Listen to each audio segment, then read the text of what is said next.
Comment qualifier Yoroi? J'aimerais que vous m'aidiez. Est-ce que c'est un film d'action? Est-ce que c'est une comédie? Est-ce que c'est une lettre d'amour à la culture japonaise? Est-ce que c'est une autofiction? Est-ce que c'est autre chose? Qui commence? C'est tout à la fois. Tout à la fois? Ouais. Vous n'avez pas rajouté un truc? Film d'aventure. Film d'aventure. Ouais, comédie, d'action, avec de l'aventure, de l'humour. On voulait faire un film un peu comme les films qu'on aimait dans les années 90. Donc c'est un peu tout ça, ouais. Et Clara? Oui, c'est aussi un film sur le couple aussi, la grossesse. Aussi. On peut rajouter ça, Ouais, je pense. tout ça. Qu'est-ce que veut dire Yoroi et qu'est-ce qu'un yokai? Orelsan. Ouais, c'est vraiment Clara, l'experte du Japon. Avec Clara. Yoroi, c'est un mot japonais qui veut dire armure. Vous Yoroi. le dites dans le film. De quoi? Et vous le dites dans le film. Oui, c'est vrai. Ouais. Et yokai, c'est les phénomènes paranormaux au Japon. Donc en gros, nous, on a les trolls, les ogres, les elfes, et eux, ils ont des yokai, des kappas, des kitsune. Et c'est des petits monstres, enfin des petits ou des gros monstres, c'est Ouais, ça? entre Ouais, soupe détail. et... Ouais. Et qui représentent quoi? Les problèmes, les démons intérieurs surtout. Pour chaque être humain, il y a un problème, il y a un yokai. Donc. En fait, une table peut être un yokai, tout ce qui est une créature peut devenir un yokai, quoi. Alors le point de départ, je crois que c'est un clip que vous avez réalisé pour Orelsan en 2012. Il y avait déjà une armure dedans et ça c'est pour Ils sont cool.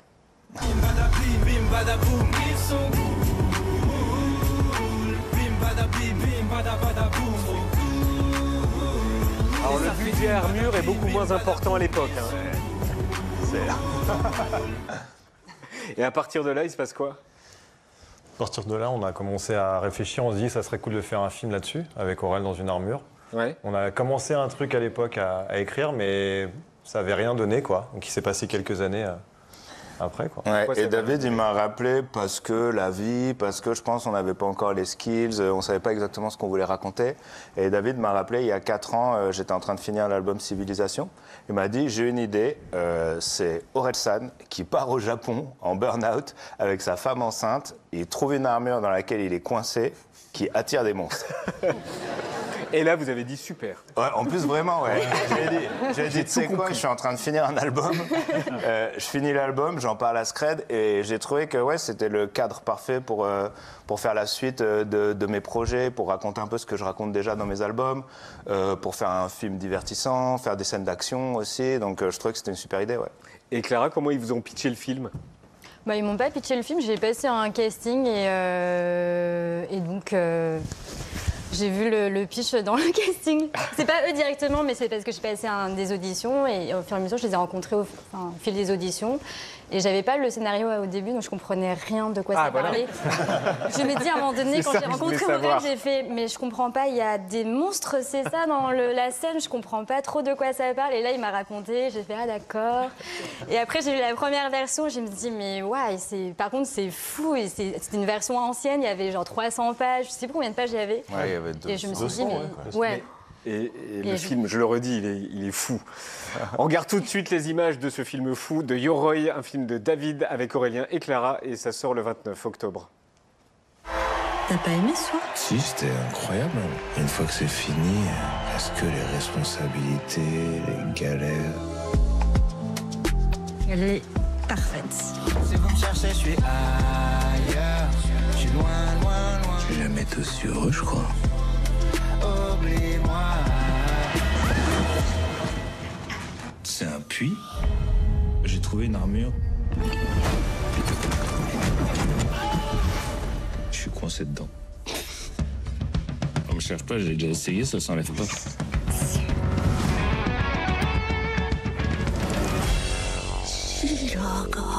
この日の本には多くの神話や伝説が全国至る所に残っています。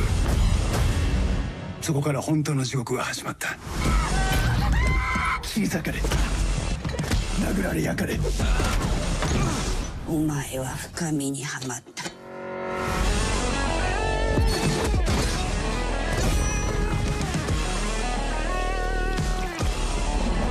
Peut-être qu'elle est inoffensive et elle veut juste me lécher.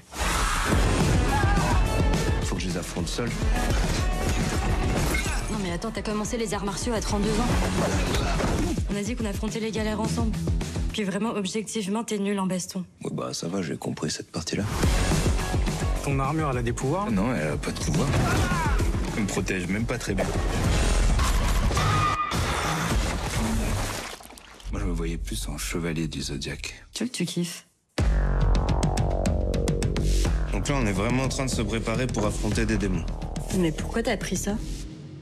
Ah, je me fais toujours avoir par les trucs à la caisse. Yol, c'est en salle le 29 octobre, un film réalisé par David Tomaszewski, écrit par David et Orelsan, avec Orelsan et Clara Choi. Orelsan, en fait, c'est un film de science-fiction, mais c'est aussi un film d'auto-fiction. Bah en fait, c'était une idée de David d'utiliser un peu ce qu'on avait fait avec Orelsan, un peu comme un clip. Ça veut dire, quand je fais mes albums, je suis Orelsan, mais il y a beaucoup de choses aussi qui sont de la fiction. Quand je jouais dans Commencer loin ou dans Bloqué, je jouais le personnage d'Orelsan. Et l'idée, c'était d'utiliser un peu tout ce qu'on avait construit, un peu comme tu prends un Spider-Man ou un Batman, pour raconter les peurs, les émotions, utiliser le fait que le personnage... Donc là, il y a toutes les angoisses qui y passent. Ouais.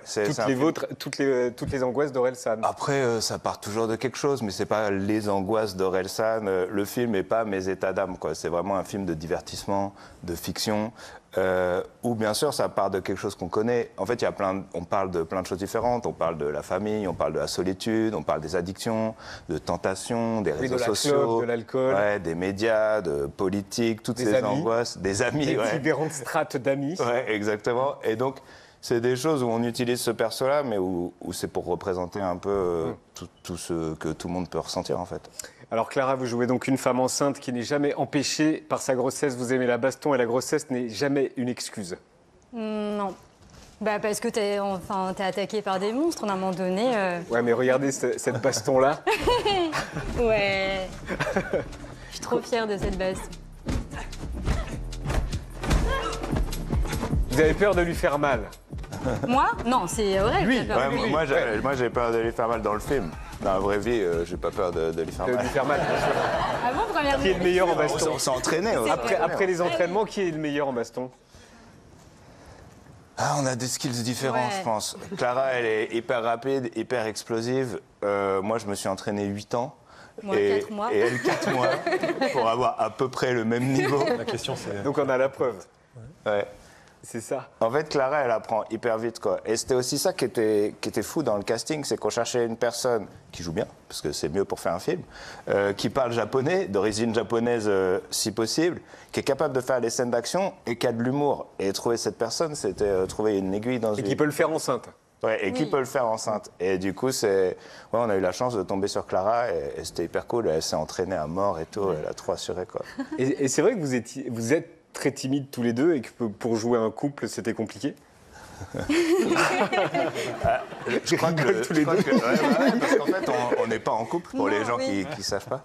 Et qui ne sachent pas, pour les gens qui ne savent pas. Et c'est vrai que le deuxième jour de tournage, on a eu une réunion un peu, tu sais, les réunions de prod où ils disent bon, faut qu'on vous voit, faut qu'on vous parle de quelque chose.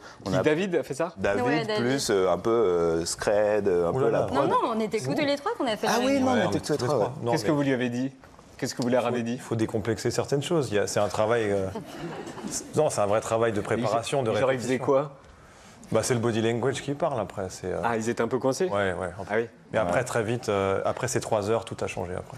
D'accord. Ouais, et puis c'est vrai que c'est pas évident parce qu'en fait, on joue un couple qui se connaît bien et je pense que quand t'es en couple depuis longtemps, on joue un couple marié, t'es pas non plus forcément... Là, c'est un couple copain dans le film. Ouais, t'es pas forcément en train de te tripoter tout le temps. On savait pas comment faire sans en faire trop non plus, tu vois. Donc, on a créé de l'intimité, je sais pas trop comment, tu vois. Si, on avait un rituel au bout d'un moment. En fait, on s'est rendu compte qu'on avait un peu peur. En fait, on savait pas si l'autre était OK ou pas.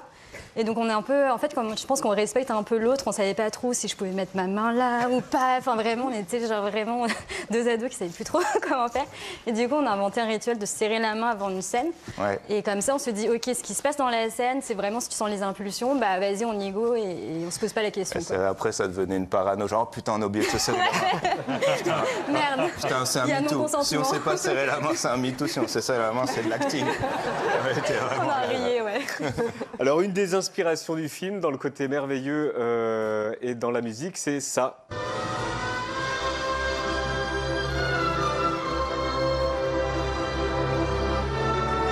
Qu'est-ce que ça représente E.T. pour vous trois? Pour vous, David? Bah, oui, la musique de John Williams, avant tout.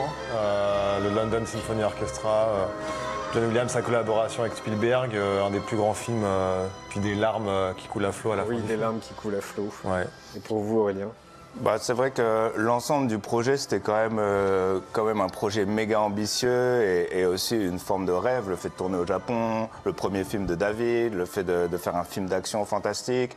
Et on a eu la chance de faire la musique, le score par le London Symphony Orchestra, donc l'orchestre qu'on entend là, qui a fait La Guerre des Étoiles, Le Seigneur des Anneaux, James Bond, Skyfall, plein de trucs. Et on était enregistré à Abbey Road et tout. Et le moment où on y était, où on voyait l'orchestre enregistrer le score qu'on a écrit, parce que toutes les musiques dans le film ont été écrites pour le film. Original. Elles sont que des musiques originales. Et c'est vrai que ça, c'était encore une case de plus de rêve, quoi. Et pour vous, Iti, ça voulait dire quoi, Clara? Bah, l'enfance, hein, pour moi, c'est l'enfance. La musique fait penser à, je sais pas, Disneyland. En fait, j'ai l'impression d'être à Disneyland. J'entends cette musique. Mais je me souviens pas trop de mes souvenirs de Iti. Juste, je me dis juste que le personnage me faisait peur un peu. Oh, mais non. Un peu. Mais non, c'est pas possible. Vraiment, il est tellement c'est trop gentil. flippé et tout. Oui, il est un peu Mais flippé, mais il est gentil. Tu l'aimes, mais en même temps, t'es un peu genre, tu sais pas trop si tu l'aimes ou pas, quoi. C'est vrai que c'était une rêve aussi pour les monstres. On voulait que les monstres ils soient vraiment faits en vrai, qu'ils aient ce côté organique des années 90. Et quasiment, notamment comme ceux qu'on voit là, tous les monstres étaient sur le plateau, quoi. Il y a des animatroniques, il y a des cascadeurs déguisés, il y a... Même celui qui ressemble à la boue, là? Ouais, c'est un mec en costume, quoi. Et comment il est... C'est lui, c'est lui. Bah, il y a un comment il est gluant? Il y a un costume et par-dessus, on a mis des couches de slime à foison pour qu'il se dégouline en permanence, quoi. D'accord. Est-ce qu'on peut en voir un l'inspi, celui de gauche? Celui de gauche, c'est un yokai qui existe, nous, Peppo. Dans... Non, pas lui, celui d'avant. Non, celui d'avant. Voilà. Non, celui encore d'avant. Celui encore d'avant. Voilà, celui-là, celui de gauche. Celui de gauche, voilà. Nous, Peppo, c'est un yokai qui existe dans la mythologie, dans le folklore japonais. Et c'est un yokai inoffensif qui est gentil, qui traîne dans les cimetières et les forêts. Ouais. Il a la particularité d'être... de ressembler à un œuf, oui. Un œuf. Bien sûr, un œuf. On l'a même pas inventé, il existe vraiment. Vraiment, d'accord, ok. Il Il est ressemble à un comme œuf. ça dans les estampes du XVIIe siècle, il est comme ça. Ouais. Il ressemble vraiment à un œuf. Est-ce qu'on peut en voir un autre? Donc, l'inspi du monstre bleu, blanc, rouge à deux têtes bien dégueulasses qui n'aime pas le mélange. C'est d'où vient cet inspi? Il existe aussi au Japon? Non, justement, c'est le yokai. Il est bien français celui-là, non? Il s'est inspiré, oui, le drapeau tricolore bleu, blanc, rouge. Ça vient Et de de deux personnes aussi? Comme c'est l'histoire d'un mec qui fuit, il y avait aussi le côté la pression de la politique, le côté avoir fui son pays. Et après, j'ai pas envie de spoil trop le film, mais en gros, c'est un monstre qui représente ça, quoi. Oui. Je crois que vous avez appris que vous alliez être père pendant l'écriture du film. Ouais, Qu'est-ce que ça a changé? Déjà, comme le film part de la grossesse, David, il a déjà 2 enfants et moi, j'y connaissais rien. Et donc, ça m'a permis de mettre plus de choses que je connais. Ma femme est tombée enceinte pendant l'écriture, donc ça a permis de truffer de trucs plus réalistes, quoi, d'histoires de sage-femme, de playlists, d'ocytocine. C'est vrai la playlist? D'aptonomie. La playlist? Ouais. L'histoire de la playlist pour l'accouchement? C'est un truc dont on a parlé, même avec David, il avait aussi cette expérience. Et ouais, c'est un truc dont on a parlé avec ma femme, créer une playlist pour l'accouchement et on l'a remis dans le film. Ouais. Et c'est vrai qu'on voit le petit à la fin? Ouais, on voit mon fils à la fin, très brièvement. Ouais. C'est vrai, personne n'est au courant. Est-ce que vous avez eu cette excuse? Trop tard. Il y a une mini-image de mon fils dedans. Et est-ce que la maison existe au Japon ou pas? La maison existe au Japon, absolument. C'est pas un décor? C'est pas un décor, c'est une vraie Extérieur. maison. L'extérieur est une vraie maison. Et l'intérieur? Et l'intérieur est à Brie-sur-Marne. Oui. On adore Brie-sur-Marne. Le film maintenant. Mais d'accord, ok. Donc Non, quand non. vous êtes à l'extérieur, vous êtes au Japon, et quand vous êtes à l'intérieur, vous êtes à Brie-sur-Marne. Ouais, mais on n'a pas envie de casser le rêve du film. En fait, le fait de tourner en France, ça permettait de bénéficier des super équipes de cascadeurs qu'on a. On a bossé avec la team de Manu Lanzi, Anthony Faux, qui ont bossé sur Balles perdues, AK, sur plein de super trucs français.